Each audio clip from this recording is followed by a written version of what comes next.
우리의 의는 예수님께 있습니다. 놀랍게도 지금 제가 말한 이 내용이 율법 안에 기록되어 있다. 그러니까 율법은 그리스도의 복음이다. 율법 시리즈를 오늘로써 이제 마치게 되겠습니다. 저는 율법 시리즈를 마치면서 이제 처음에 목적으로 했던 일들이 또 처음에 목적했던 내용이 잘 전달됐는지 이런 아쉬움이 좀 있긴 합니다. 물론 다음 시리즈에서도 율법에 대한 내용을 계속 말씀을 드리기는 하겠습니다만은 여러분들이 이제 이 시리즈를 통해서 교회 안에 있는 율법주의에 눈을 떴으면 좋겠다라는 거, 또 하나는 이 종교의 영이 있다라는 거, 이것도 좀 한번 인식을 했으면 좋겠어요. 여러분이 우리가 이제 교회 부흥이라고 하는 거, 교회 성장이라고 하는 걸 여러분이 이제 잘 되게 이제 관심이 많으시잖아요, 목사님들도. 여러분 실제로 교회 부흥이나 성장은 사람이 많아지거나 교회가 커지는 거 아니에요. 여러분 로마 카톨릭이 여러분 잘했으면 여러분 하나님이 안 망하겠을 거예요. 여러분 그러나 인간 세상의 종교는 확장이란 말이에요. 보이는. 하나님은 그러실까요? 성경에 사도 바울이 큰 목회했습니까? 여러분 그런 거 아니에요. 사도 바울은 순회 전도자로서 천막 사업을 하던 사람이에요. 관심이 없었어요. 근데 그 1세기가 부흥이었다고요. 그러니까 교회의 부흥이 뭐냐면 복음의 영광이에요. 예수 그리스도의 복음이 전파되는 게 교회의 부흥이에요. 교회의 회복은 복음이 선포되는 것입니다. 교회가 부흥한다는 것은 사도행전을 보면은 이 예수 그리스도의 복음이 회복되고 선포되는 것, 그게 교회의 확장이고 교회의 성공이고 교회의 부흥이다. 우리는 그렇게 볼 수 있습니다. 그래서 우리의 그 육적이고 세속적인 이런 관점과 의식 이런 것들의 변화도 지금 시급하다라는 걸 우리가 볼 수 있고요. 다시 한번 교회들이 코로나 이후에 진리 사역이 회복됐으면 좋겠다. 지금은 진리 전쟁이 펼쳐지고 있으니 이 진리의 문제를 중요하게 여기는 그런 사역들이 많이 펼쳐지면 좋겠다. 제가 이 율법 시리즈를 전하면서 어쨌든 이 율법 때문에 정말 교회 안에 뒤틀려지는 이 복음과 수많은 인본주의, 그 다음에 이 종교의 영, 이런 것들을 경계하는 그런 마음이었습니다. 그런데 제가 이제 이 율법 시리즈를 시작하기 전과 다른 점이 한 가지가 있었어요. 그러니까 율법 시리즈를 하면서 공부를 하는 중에 좀 더 깊이 알게 되면서 정말 놀라웠던 게 뭐냐면 개혁주의 신학이었어요. 저도 개혁주의 장로교를 졸업했던 사람인데 개혁주의가 주장하는 능동순종을 알고 나서 충격을 먹었어요. 어떻게 개혁주의 안에서 능동순종이라는 이러한 율법주의의 이 어마어마한 이런 종교의 영이 그 안에 들어있을까? 이런 생각을 했을 때 참으로 충격적이었습니다. 그래서 만약에 이 능동순종이 허용이 돼서 지금처럼 폭발적으로 늘어나면 교회는 철저하게 율법화가 됩니다. 그리고 기독교는 종교로 전락하게 돼요. 수많은 사람들의 구원은 장담할 수가 없게 됩니다. 그리고 바로 이러한 개혁주의가 정말 위험천만한 종교 통합의 이 바탕이 될 수도 있겠구나, 밑거름이 될 수도 있겠구나라는 그런 경계심도 들게 되었습니다. 그러면 이 개혁신학이 능동순종을 왜 이렇게 주장하는 것일까? 여러분 우리 영상에서 몇 번 얘기했지만은 바로 행위언약이었어요. 이 행위언약이라고 하는 것이 바로 이 능동순종을 만들어내는 그런 시작점이에요. 행위언약이라는 건 창세기 2장 17절을 문자적으로 해석하는 것과 율법적으로 해석하는 것 때문에 그렇게 만들어진 겁니다. 그 내용이 뭐냐면은 인간의 행위에 의해서 의로움과 구원이 결정된다. 그 주장이에요. 근데 그들의 인간의 행위라는 게 뭐냐면 인간이 어떤 열매를 먹고 안 먹고에 대한 얘기예요. 인간이 무엇을 먹고 안 먹고로 구원이 결정된다. 이런 얘기를 하는 것이 행위 언약이에요. 또 행위 언약이 무엇을 얘기하냐면 아담의 구원과 그 후손의 구원이 다르다. 이걸 주장하고 있어요. 다시 말하면 하나님이 전해준 창세기 2장 17절을 비진리로 변질시켜 버리는 거예요. 진리는 하나예요. 영원하고 변치 않고 유일한 거예요. 구원의 진리는 하나, 두 개일 수 없어요. 하나입니다. 아담이나 후손이나 똑같이 구원의 원리가 적용이 돼야 돼요. 달라지면 안 돼요. 그런데 행위 언약은 인간의 구원을 두 개로 나눕니다. 이것이 얼마나 위험천만한 얘기들인지 많은 사람들이 모르고 있다라는 거예요. 저는 앞으로 이제 행위 언약에 대한 비판을 계속해 나갈 건데요. 그렇게 되다 보면은 저는 개혁주의와 굉장히 불편한 관계가 될 수밖에 없습니다. 개혁주의 안에 정말 그 신학적인 이런 오류들 이런 것들을 제가 얘기할 수밖에 없기 때문에 참으로 저도 안타까운 마음입니다. 여러분 마지막 시대에 참 중요한 점들은 그러니까 이 인본주의 종교를 분별하는 거예요. 인본주의 종교 이러면 좀 어렵죠. 근데 인본주의 종교가 뭐냐 하면은 바로 이 사탄이가 만든 건데요. 인간이 신이 되는 거예요. 인간이 신의 자리에 올라가는 것. 그 인본주의의 절정은 바벨탑이에요. 우리가 우리의 힘으로 하나님과 동등해지는 인간이 인간의 힘으로 신의 자리에 오르는 어떻게 하겠다고요? 신이 없는 세상에 인간이 원하는 모든 것을 할 수 있는 세상. 그래서 인간 스스로 생명을 만들고 인간 스스로 죽음을 이기고 영생을 만들어내겠다. 이게 인본주의. 이게 인본주의 종교 의식이고요. 인본주의 종교로부터 세상 사상과 철학이 나와요. 그리고 그 사상과 철학에 의해서 세상 문화가 펼쳐지는 거예요. 그게 인본주의 문화, 휴먼, 인간화. 이제 이런 것들이 문명으로 이제 구축되고 형성이 돼서 한 시대를 지배해버리는 이런 일들이 일어나게 됩니다. 여러분, 인본주의 종교는 그리스도와 십자가를 없애버리려고 하는 사탄의 작품이에요. 인본주의가 가장 싫어하는 게 뭐냐면은 그리스도의 복음과 십자가입니다. 그 인본주의 종교라고 하는 십자가의 절대적인 이 방해 세력의 시작은 선악과 언약이에요. 선악과 언약은 앞으로 이제 제가 이 행위 언약과 선악과 많이 얘기하겠지만은 여러분 재미난 거예요. 선악과 언약이란 뭐냐? 하나님께서 하나님의 나라의 복음을 최초로 이 땅에 전해 주신 거예요. 그리고 진리예요, 진리. 그것은 또한 뭐냐? 의의 복음이에요. 의의 복음은 바로 이 하나님 나라의 생명과 하나님 나라의 연합을 의미하는 놀라운 진리를 담고 있어요. 이게 선악과 언약이에요. 여러분, 선악과 언약은 아담의 그 열매를 먹는 행위의 문제가 절대 아닙니다. 문자적인 내용이 아니에요. 제가 그러한 이러한 이제 선악과 언약은 좀 더 많은 얘기를 할 텐데요. 바로 이런 선악과 언약에서부터 인본주의가 만들어지고 그 인본주의가 종교로 들어와요. 그 종교화해요.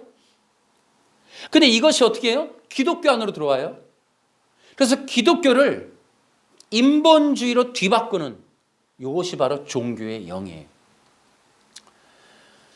그래서 이 종교의 영은 이 시대를 장악을 해요. 그리고 그리스도와 십자가의 복음을 방해하고 없애버리기 때문에 그러면 뭐가 문제예요? 영혼 구원의 문이 닫히는 거예요. 그래서 그들을 경계해야 돼요. 근데 이런 인식이 별로 없어요. 좀 이렇게 보면은 좀 안타까운 게 있어요. 제가 여러분한테 이제 인본주의에 대해서 아까 말씀을 드렸죠. 좀 오늘 내용은 이렇게 결론적으로 얘기하기 때문에 좀 정리해 보시면 좋을 것 같아요. 여러분들이 뭐 내용을. 자, 인본주의는 인간이 신이 되는 것이다. 인간이 신의 자리에 오르는 것이다. 인간의 신격화, 인간의 신화화.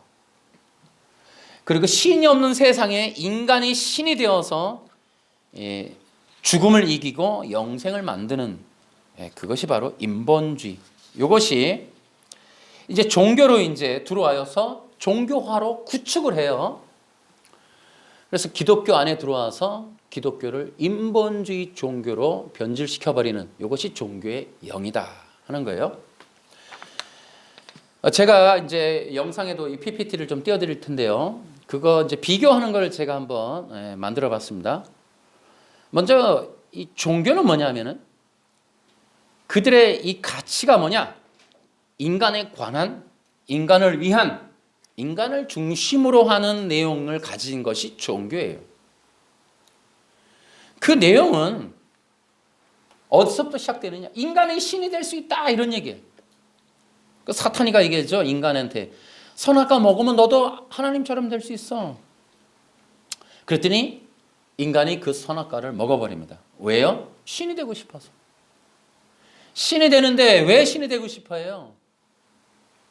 신이 갖고 있는 권능이 뭐라고요? 죽음이라는 것과 인간을 제한할 수 있다라고 하는, 죽음이라고 하는, 영생이라고 하는 이 권능이란 말이죠. 그랬더니 인간이 신이 되어서 뭐 하겠다고요? 인간의 힘, 인간의 노력, 인간의 공로, 인간의 행위, 행동으로 죽음을 이기고 영생을 얻을 수 있다.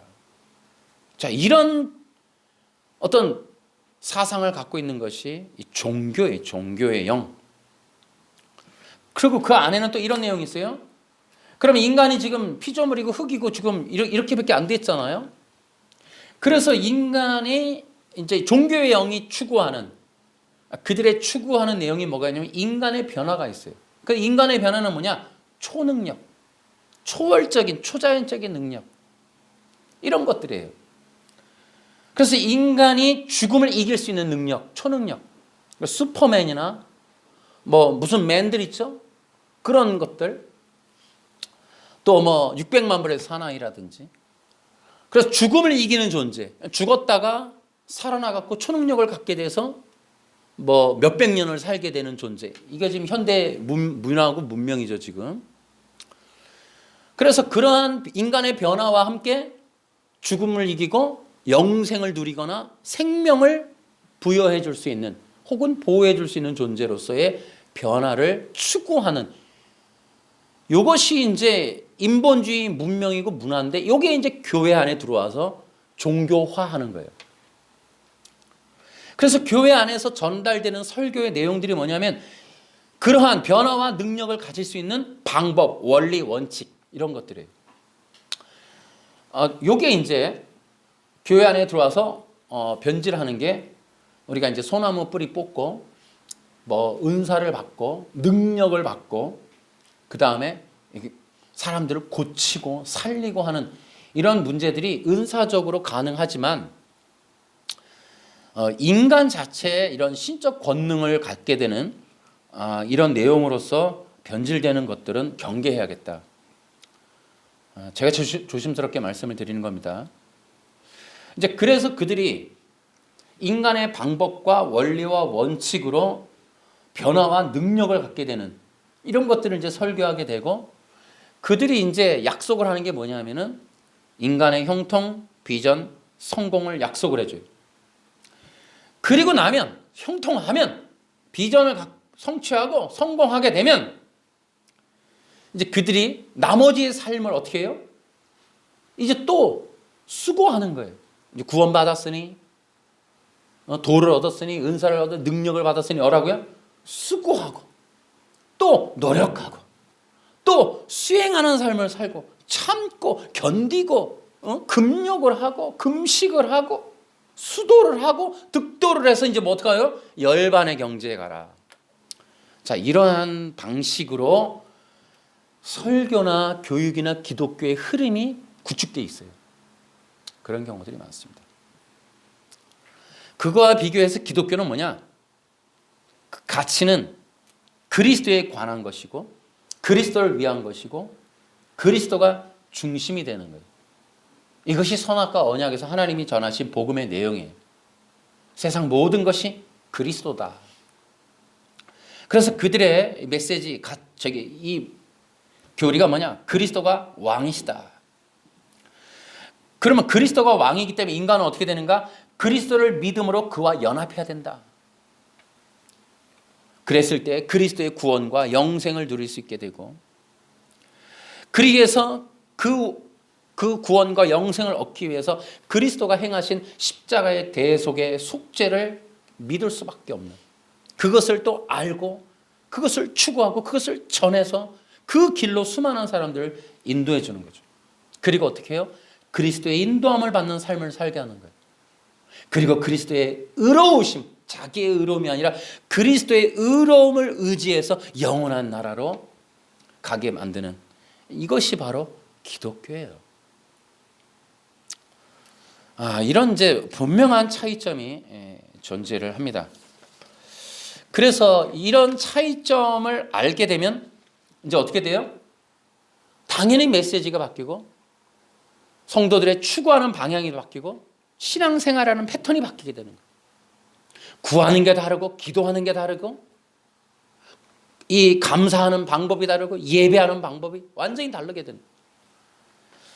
그래서 인간의 형통, 비전, 방법, 원리, 원칙이 아니라 오직 그리스도와 그에 달리신 십자가. 아멘. 고린도전서 2장 2절. 그리스도와 그에 달리신 십자가 외에 아무것도 알지 않기로 작정하겠습니다 하는 이런 일들이 이제 일어나게 된다. 아멘. 여러분, 이 종교의 영은 교회 안에 어떻게 들어오게 되고 정착하게 되는 걸까? 여러분, 종교의 영은 율법을 등지고 와요. 율법이라는 길을 통해서 들어온다고. 거꾸로 얘기하면 율법이 등 뒤에 종교의 영을 감춰주고 들어오는, 교회 안으로 들어오는 거예요. 결국 율법을 지켜라. 여러분, 이 말이 얼마나 위험천만한 말인지를 여러분들이 잘 아셔야 된다 하는 거예요. 근데 그 율법은, 이 종교의 영을 끌어들이는 율법은 무엇으로 힘을 받고 있느냐? 바로 행위 언약이에요. 이 행위 언약 때문에 율법이 힘을 받아요, 지금. 그래서 이 행위 언약, 이 율법에 에너지를 부여하고 있는 이 기름 탱크 같은 역할을 하는 행위 언약을 부셔야 돼요. 웨스트민스터 신앙 고백서가 구축하고 개혁 신학이 갉아먹고 있는 이 행위 언약, 여러분, 이 문제가 심각하다는 것을 여러분이 좀 아셔야겠다. 자, 그럼 행위 언약의 문제점을 제가 두 가지로 여러분 말씀을 드리면, 첫째는 행위 언약에는 구원의 문제가 가장 큰 문제로 있습니다. 그래서 구원의 문제를 뒤틀어 버렸다라는 거예요. 첫 번째는 의의 문제를 뒤틀어요. 자, 두 가지요. 행위 언약이 일단은 제가 교리적으로 순차적으로는 차후의 시리즈에서 말씀을 드릴게요. 자, 오늘은 이 종교의 영에 관해서 제가 말씀을 드리고 있기 때문에 거기에 관해서만 두 가지로 말씀을 드릴게요. 첫째는 행위 언약의 가장 큰 문제는 구원의 문제를 뒤틀었다. 두 번째는 의의 문제를 뒤틀었다는 거예요. 자, 구원의 문제를 뒤튼 거는, 첫째는 열매를 먹고 안 먹고로 행위로 구원이 결정된다라고 하는 이 어마어마한 거짓말을 해냈다는 거예요. 이거를 결국은 개혁 신학의 교리로 만들어냈습니다. 이게 종교의 영이 이 율법을 등지고 기독교 안에 들어와서 둥지를 틀면서 어마어마한 걸 만들어냈어요. 아담은 열매를 안 먹었더라면, 이런 얘기를 기필코 만들어냈습니다. 두 번째로 이 구원의 문제에 있어 심각한 건, 아까 말씀을 드렸듯이 아담의 구원과 그 후손의 구원이 다르다라고 얘기한 거예요. 다를 수 없죠. 하나입니다. 여러분 어떻게 구원받으세요? 예수님을 믿고 구원받으시죠? 그러면 제가 말했던 진리가 하나면 아담은 어떻게 구원받아요? 여러분 이 문제에 동의할 수 있냐는 거예요. 어렵다고요. 왜?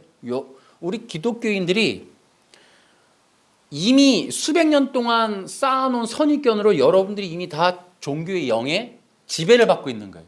아담도 예수님 믿고 구원받았을 거라고 상상을 못 하잖아요, 지금. 그렇죠? 구약의 사람들은 어떻게 구원받았을까요? 여러분, 이 문제를 히브리서 11장이 그냥 너무 쉽게 얘기하는데 우리는 아무도 구약 사람들이 예수님을 믿었을 거라고 상상조차 안 한다고. 이게 얼마나 종교의 영이 이건 말도 못 하겠어요. 그 구약에 계셨던 그리스도를 사도 바울이 전하고 있는 거예요. 그게 초대교회 복음이라니까요. 초대교회 복음은 구약과 다른 신약서부터 시작하는 신약 교회만 통용되는 복음이 아니라 영원 무궁토록 창세 이후로 그냥 하나님의 영원한 나라에서부터 시작된 복음을 전하고 있는 거예요. 아니 아담이 예수님 믿고 구원받았을 거라는 것에 대해서 여러분 동의하실 수 있으세요? 이게 종교의 영에 당하고 우리가 지금 눌려 있는 거예요. 에이 아담이 예수님을 어떻게 알았어? 예수님이 성탄절날 태어났는데. 끔찍한 상황이에요 이게. 아니 우리는 예수님을 믿고 구원받는데 아담은 선악과를 안 먹었더라면 구원받는다. 여러분 이게 교리로 지금 웨스트민스터 신앙 고백서에 기록되어 있고 그걸 모든 장로 교인들 기본 교육을 하고 있어요 성도들한테. 두 번째로 하나님이 요구하시는 의의 문제를 뒤틀었다는 거. 이게 너무 문제가 웃겨요. 요거 의의 문제. 지금 우리가 오늘 본문에도 그 얘기가 나오죠. 그래서 이 이스라엘 사람들도 종교의 영에 당한 거예요. 그러니까 율법을 지키려고 의를 얻으려고 계속 율법을 지키는 것으로 가는 거예요. 당한 거예요, 이거. 그래서 이들이 만들어 놓은 게 뭐냐면은 의는 인간의 행동으로 얻을 수 있다. 그러니까 어떻게 하냐? 율법을 669가지인가를 지키면 의를 얻는다. 이 얘기를 하는 거예요. 이게 거짓말이에요. 오늘도 본문에 그게 나와 있죠. 이방인들은 믿음으로 얻는데 이스라엘 사람들은 계속 행위로 얻으려고 그런다. 여러분, 의는 절대로 인간의 행위로 결정되는 게 아니죠. 그래서 이 의의 문제를 완전히 뒤틀어서 결국은 율법을 지키면 의를 얻는다라는 걸 만들어냈습니다. 여러분 의의 문제를 제가 거론하는 이유는 이제 차후에도 이것은 공론화돼야 될 신학교와 신학계에서 엄청난 논란을 좀 빚어야 될 내용이 예수님이 율법을 지켜서 의를 얻으셨다라고 하는 이 능동순종. 자, 이것을 위해서 여러분 정말 다 같이 달려들어야 돼요. 혼날 사람은 좀 혼나고 이 문제를 성도들이 모르고 너무 당하고 있다 나는. 여러분 인간의 행위로는 의로움이 해결될 수? 오늘 본문이 그 얘기하는 거예요. 본문이 안 된다는 거 아니에요. 안 된다. 이스라엘은 의의 율법을 추구했지만 안 됐다. 그래서 그 10장 3절에 하나님께서 주시는 의를 알지 못하고 자신의 의를 세우려고 노력하였기 때문에 하나님께서 주시는 의에 복종하지 않았다. 제가 이 의의 문제는 너무나 깊고 또 내용이 많아서 이것을 다 말하기는 어렵습니다만은 앞에서 이미 영상 많이 얘기했어요.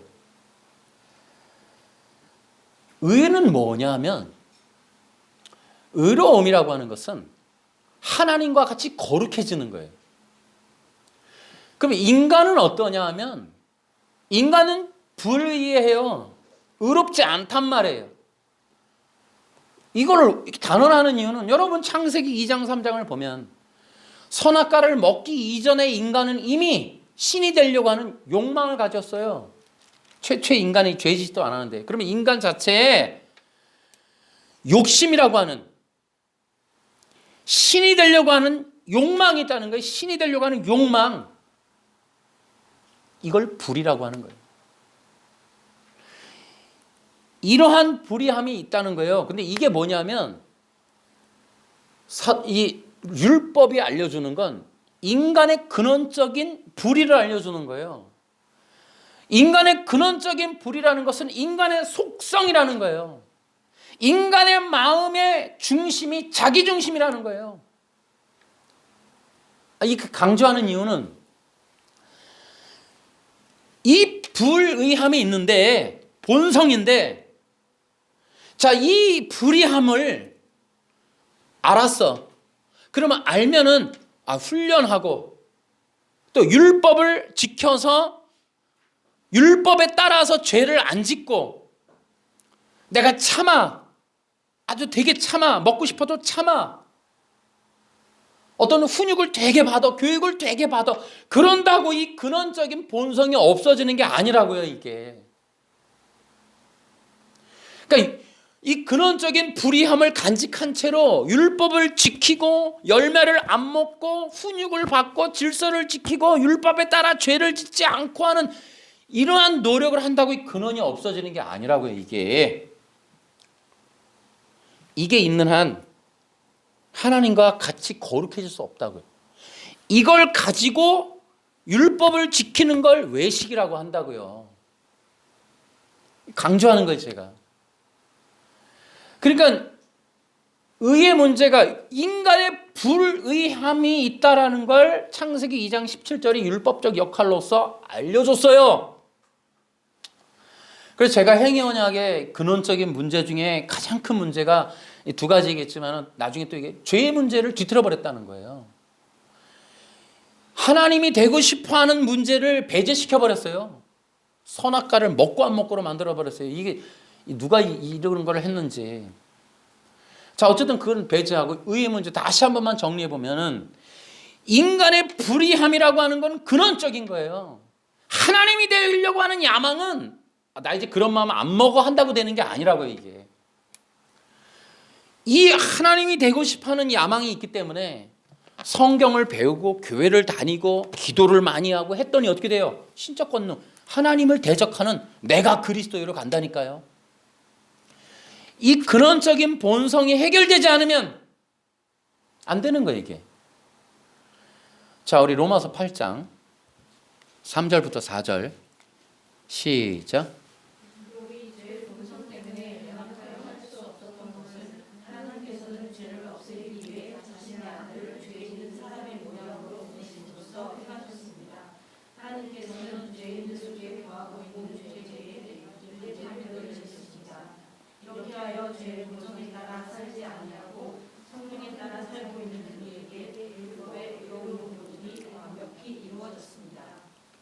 이거 읽고도 알 수 있는 사람은 그렇게 많지 않을걸요. 자, 들어보세요. 율법이 의를 요구한단 말이에요. 율법이 의를 요구하는데 인간에게 향해서 요구하는 의가 여러분 이루어집니까? 안 된다고요. 본성 때문에 안 된다고요. 인간의 죄의 본성 때문에 율법의 의라는 건 있을 수가 없어요. 인간 세상에. 다시요. 제가 이렇게 강조하는 이유가 있어요. 다시요. 이 강조하는 걸 보세요. 인간의 죄 본성이 있어서 행동으로 무언가를 해도 안 된다고. 그러면 어떻게 돼요? 이 본성 어떻게 해결할 거야, 이거? 죽어야죠? 죽어야 되는 거예요. 다시 만들어져야 된다고. 그러니까 거기 써 있잖아요. 그 율법이 죄의 본성 때문에 연약할 수 없었던 것을 하나님께 죄를 없애기 위해 자신의 아들을 결국은 예수님의 십자가밖에는 안 돼요. 그러니까 예수님이 오셔서 그 인간의 모든 완전한 인간이 되셔서 인간의 모든 것을 가지고 십자가에 본인이 죽으시고 살아나셔서 뭐라 그래요? 의의 길을 여시는 거예요. 인간이 죽었다가 살지 않으면 안 돼요. 근데 죽었다가 어떻게 살아요? 죽으면 죽은 거지. 근데 그럴 수 있다고요. 어떻게? 예수님과 함께라면. 예수님의 십자가에 어떻게 죽었다 살아? 우리 그럼 되게 되게 신비로. 그게 아니고 예수님을 믿음으로 예수님의 죽으심과 부활하심에 믿음으로 동참하는 거예요. 그래서 예수님이 불의함으로 안 되는 걸, 죄의 본성 때문에 안 되는 걸 죽으시고 주님이 살아나셨다. 거기에 믿음으로 동참함으로 의가 이제 우리에게 이루어지는 거예요. 그래서 옛사람은 죽고 자기중심적인 하나님이 되려고 하는 이글이글 타오르는 이 근원적인 죄의 본성을 가진 나는 죽고 하나님을 향하여 의로운 하나님이 왕이십니다. 나는 그의 백성입니다. 하나님이 나의 영원한 생명이십니다 하는 새 사람, 새 마음을 가진 새 사람이 부활해서 태어나는 거예요. 단지 그리스도 안에서만. 그리스도를 벗어나서는 없어. 그리스도를 믿음으로 그리스도와 함께 십자가에서 옛사람, 이글이글 타오르는 나는 신이 될 거야 라는 이글이글 타오르는 옛사람은 죽고 주님의 영광을 위해서 새 사람이 태어나. 여러분이 그런 사람이라고. 믿음으로 그렇게 된 사람이에요. 그 얘기를 지금 하고 있는 거예요. 3절 4절이 다시 한번 읽어요. 자, 시작. 율법이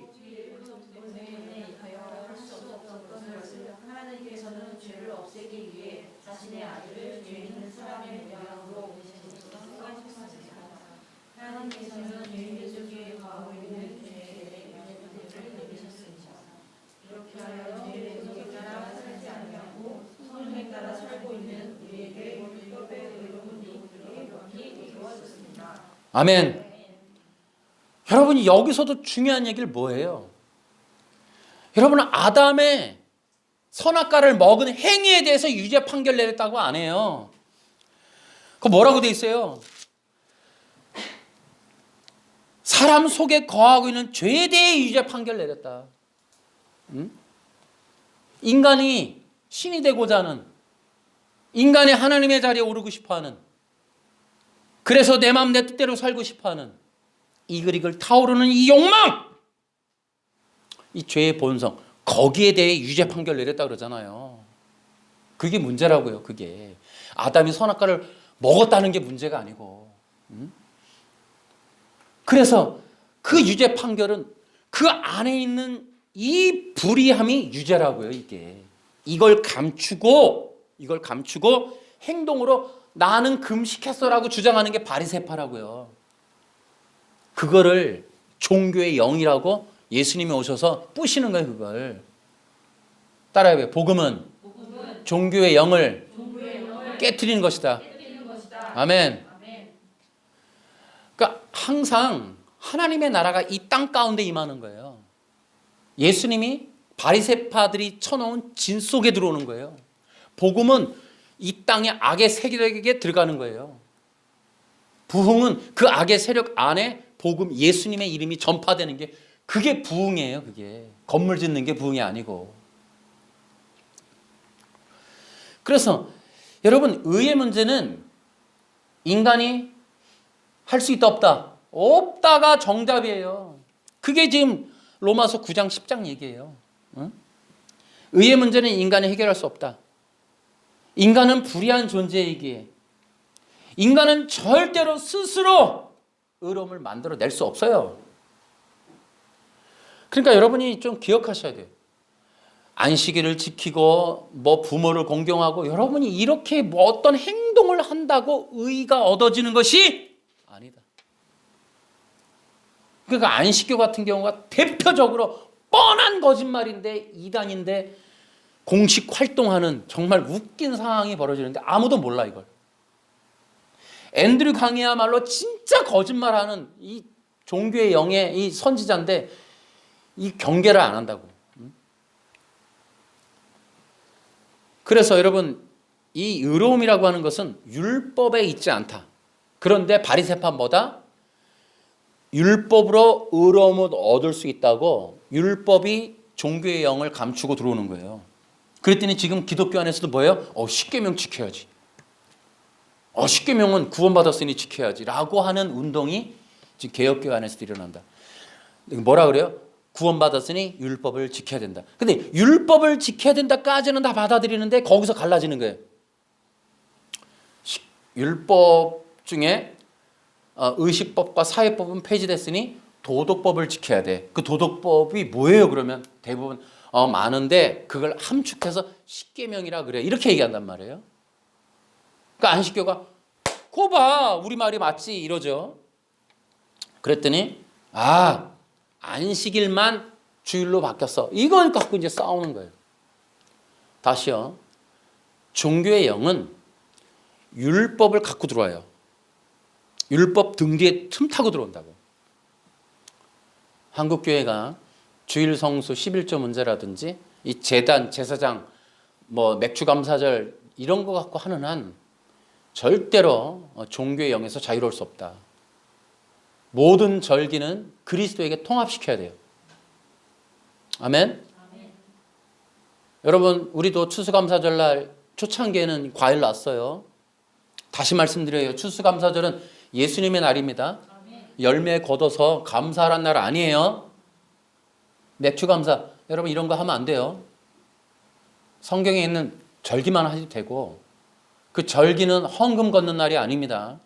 목사님 월급 늘리거나 건물 짓는데 이자 갚는데 쓰는 날로 추수감사를 쓰면 안 돼요. 성탄절, 여러분 이런 것도 다 헌금 내는 날 아니에요. 예수님만 기억하면 됩니다. 교회 운동들이 이제 이런 모든 부분들이 인본이란 말이에요. 인본. 근데 자체 개혁이 힘들어요. 목사님들이 이런 걸 내려놓기가 어렵단 말이에요. 성도들도 복과 형통을 등지고 있는 한 추수감사를 가서 헌금 내고 싶어하는 마음을 줄일 수가 없어요. 이거 해야 복을 받을 것 같고 자식이 잘 될 것 같고 어쩌고저쩌고 하면 그런 마음으로 교회에 오는 한 여러분 절대로 예수님 못 만나요. 그러니까 우리가 이 개혁을 하려면 불가능하다 봐야 돼요. 그럼 어떻게 되느냐? 아까도 얘기했죠. 부흥이라고 하는 건 사람에 있어요. 예수 그리스도를 나의 왕이십니다 하는 그게 부흥이에요. 아멘. 어떤 건물에 사람이 많이 모이는 척도가 부흥이 아니란 말이에요. 한 사람이라도 예수님을 나의 왕이십니다라고 고백하고 그 왕의 명령에 따라서 살겠습니다 하는 그런 사도 바울의 어떤 초대교회 그런 어떤 성도들의 모습대로 정말 로드십, 예수님이 나의 왕이시고 주인이십니다, 지금 살아계십니다 라는 임재의식, 그걸로 사는 사람들이 있으면 그게 부흥이에요. 아멘. 그래서 이제 이러한 행위 언약 또 종교의 영 이런 것들을 좀 여러분들이 좀 분별해야겠다라는 거고요. 그래서 이제 이 종교의 영이 아닌 그리스도의 복음을 이제 세계 속에 우리가 전할 수 있는 이제 그런 운동을 해야겠다. 그러기 위해서는 다시 꼭 명심해서 들으셔야 돼요. 그냥 복음만 해서 안 돼요. 종교의 영을 알고 그 종교의 영을 깨트려야 돼요. 따라해 볼까요? 내 안에 종교의 영을 허물어라. 그렇지 않으면 안 돼요. 우리 모두는 육이에요. 내 안에 종교의 영이 있다고. 나중심적이고 나의 영광, 내 안에 있는 이 가짜 이 성들을 허물어야 돼요. 그리고 예수 그리스도 중심으로 나가야겠다. 그렇지 않으면 복음 사역하기는 굉장히 어렵다라는 것을 여러분들이 좀 기억하실 필요가 있습니다. 그리스도의 복음이라고 하는 내용이 무엇이 다른고 하면 우리는 간단해요. 아까 로마서 읽었죠. 우리의 의는 예수 그리스도이시다. 우리 로마서 10장 아까 읽었던데요. 4절 한번 읽을게요. 자, 시작. 그리스도께서는 모든 믿는 자에게 의가 있도록 하기 위해서 율법의 마침이 되셨습니다. 자, 이 내용이 중요합니다. 아까도 얘기했듯이 제가 이제 아까 앞에서 얘기 안 하고 뒤에서 얘기 좀 더 하려고 했는데요. 거기 이제 프린트 보시면 5번에 종교의 영의 세력은 누구일까? 여러분 그렇게 기록되어 있죠. 저는 굉장히 두려운 마음으로 이 얘기를 하는 거예요. 마지막 시대에 가면은 미혹이 있어요. 집단적인 배교가 일어납니다. 한두 명이 아니고 집단적인 배교. 저는 오래전부터 마지막 시대는 분별과 구별이 중요하다 이런 얘기를 많이 했는데, 그래서 저는 이제 우리 기독교 박해 세력들만 주목을 했었어요. 근데 여러분, 지금 전 세계적인 집단적 배교는 도대체 누가 일으키는 것일까라고 생각을 하면은 저는 두려운 마음으로 얘기하는 거예요. 최근에 이렇게 능동순종을 얘기하는 것이 너무 불안해요. 개혁신학이. 도대체 개혁신학이라고 하는 단체 안에서 어떻게 예수님이 율법을 지켜 의를 얻었나라는 얘기까지 할 수 있나. 제가 앞서서 얘기했죠. 마지막 시대에 가장 경계해야 될 것이 인본주의 종교라고. 그 인본주의 종교가 갖고 있는 게 뭐냐? 율법을 통해 의를 얻는다는 거예요. 그 율법을 통해 의를 얻어야 전 세계 종교가 하나로 뭉칠 수 있어요. 전 세계적인 배도는 어디서 누구한테 일어나는 것일까? 좀 불안한 마음으로 말씀을 드려요. 개혁신학이 아닐까? 개혁교회가 아닐까? 이들이 지금 가지고 있는 신학이 너무 불안해요. 행위언약이라고 하는 것도 그렇고 능동순종이라는 것도 그렇고, 그 다음에 죄의 문제에 있어서도 선악과를 먹는 것으로 죄를 얘기하고 하나님이 왕이, 인간이 하나님의 자리에 오르려고 한다, 이 말을 하지 않는 이 개혁신학. 결국 그러다 보니 구원의 문제가 바뀌어버려요. 예수님이 율법을 지켜서 의를 얻었으니 우리도 예수님처럼 율법을 지켜야 한다, 이렇게 흘러가는. 그래서 어떻게 한다고요? 최종 구원은 율법의 순종의 여부로 결정된다로 가버리는 극단적인 상황까지 벌어지는 이 개혁신학이 저는 위험천만해요. 저는 개인적으로, 누가 저한테도 비판할 수 있지만 저는 개인적으로 여러분한테 이렇게 가르칠 수 있어요. 개혁신학을 조심하십시오. 왜냐? 내가 그럴 거니까. 경계해야겠다. 그래서 여러분들이 이러한 부분 때문에 하나하나 다시 점검해 봐야 돼요. 여러분, 율법에 대해서 확실하게 말씀을 드릴게요. 율법에 이중적인 기능이 있습니다. 왜냐하면 여러분 알고 계셔야 돼요. 일단은 율법이라고 하는 것은 두 가지 기능이 있다. 첫째, 인간을 정죄한다. 다시 인간의 죄를 알게 한다. 두 번째는 예수 그리스도께로 인도하는 몽학선생이다. 여러분 철저하게 이 두 가지를 기억하세요. 율법이 끌고 들어오는 종교의 영에 대해서 실체를 알려면 두 가지를 기억하세요. 율법은 첫째, 인간의 죄를 알게 한다. 두 번째, 그리스도를 알게 한다. 그리고 그리스도께로 인도한다. 이 두 가지 기능. 그럼 율법이 못하는 기능이 뭐냐? 의를 못 줘요. 분명히 말씀을 드리면 여러분이 안식일을, 토요일을 지키고 주일을 지키고 1년 내내 지켜도 여러분 그 날짜가 여러분에게 의는 못 줍니다. 아멘? 인간이 어떤 날짜에 교회 가고 안 가고로 의가 결정되는 게 아니에요. 우리의 의는 예수님께 있습니다. 그게 복음이라고요, 복음. 따라해 볼까요? 오직 그리스도만이 나에게 영원한 의를 주신다. 그게 그리스도의 복음이 필요한 이유고 그리스도의 복음을 전해야 될 이유예요. 마지막 시대에는 예수님 믿고 구원받아서 이걸 넘어가야 돼요.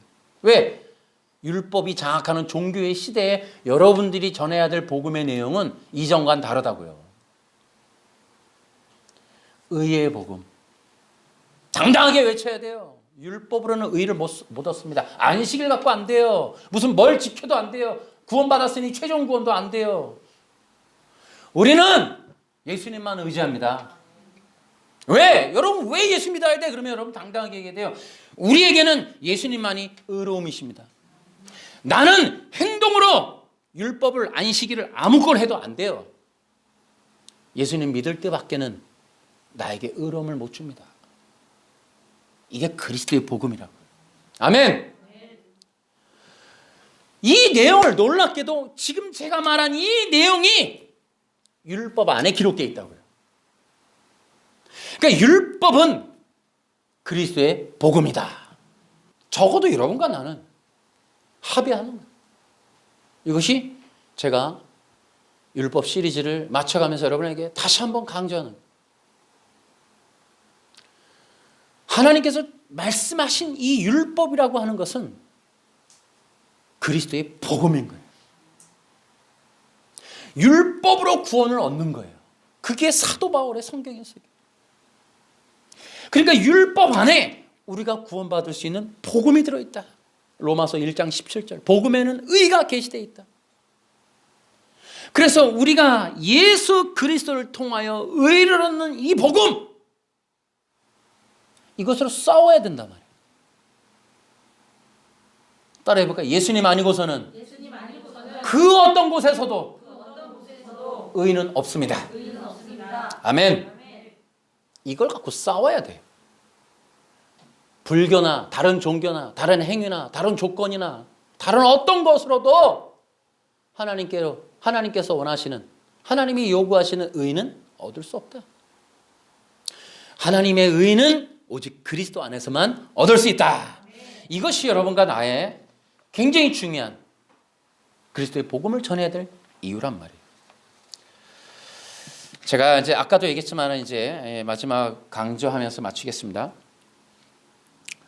마지막 시대 집단적인 배교가 일어날 터인데, 저는 이대로 간다면, 개혁신학 이대로 따라간다면 여러분 모두가 불신앙자 돼요. 과언이 아니에요. 불신앙이 뭐예요? 그리스도 없는 기독교를 따라가는 거예요. 제가 능동순종 리딩 지저스 그거 책 얘기할 때도 얘기했지만은 그 책 읽고 가면은 그리스도를 못 만납니다. 그리스도가 없어요, 그 책 안에. 여러분, 능동순종이라고 하는 개혁신학을 따라가면 그리스도 없는 기독교, 정말 껍데기, 빈 껍데기만 남은 여러분 종교의 형식만 따라가게 돼요. 아무것도 못 얻어요. 그래서 우리는 앞으로 이런 부분들을 좀 경계하면서 가야겠다. 제가 명심해서 말씀을 드리면 종교의 영은 신학교와 신학 안에 있어요. 근데 거기만 끝이냐? 종교의 영은 교회 안에서 교회를 장악하는 구축된 진이다. 뭐 하겠다고 그렇게 해요? 대규모의 집단적 배도, 집단적인 불신앙을 만들기 위해서 종교의 영은 신학교와 신학 그리고 교회를 장악했다. 가장 많은 사람들을 순식간에 배도의 길로 떨어뜨릴 수 있는 그곳에서 사탄은 역사하고 있다. 여러분, 그래서 진정한 그리스도의 길을 따라가야 됩니다. 그리스도를 벗어나면 우리 모두는 죽어요. 그래서 그리스도의 복음만을 따라가는 그런 자들이 살아남게 될 것이다. 그래서 여러분이 이 율법 시리즈를 마치면서 여러분들이 혹시 율법주의에 속는 건 아닌지 다시 한번 돌이켜보고, 신앙생활 30년, 50년 했는데 남은 거 아무것도 없는 허망한 결과를 맞지 않기 위해서는 지금서부터 여러분이 나는 그리스도의 복음 위에 서 있는가를 확실하게 점검하셔야 되겠다. 그리고 오직 예수 그리스도와 그에 달리신 십자가만을 붙들고 가는 그런 신앙의 길을 결연하게 걸어가야 되겠다. 마지막 시대의 진리전쟁이나 했는데 저도 개혁신학을 이렇게 비판하며 어쩌면 개혁신학과 굉장히 불편한 관계 속에서 싸워야 될지도 모르겠어요. 하지만 그 길에서 벗어날 일은 없을 거예요. 오직 그리스도만을 추구하고 그리스도의 복음만을 따라가는 그러한 신앙의 길을 걸어가겠다. 저는 여러분과 함께 그 길을 걷고 싶습니다. 마지막 시대에 진정 승리하는 그리스도의 군사들 되기를 주 예수님의 이름으로 축원합니다. 할렐루야, 박수.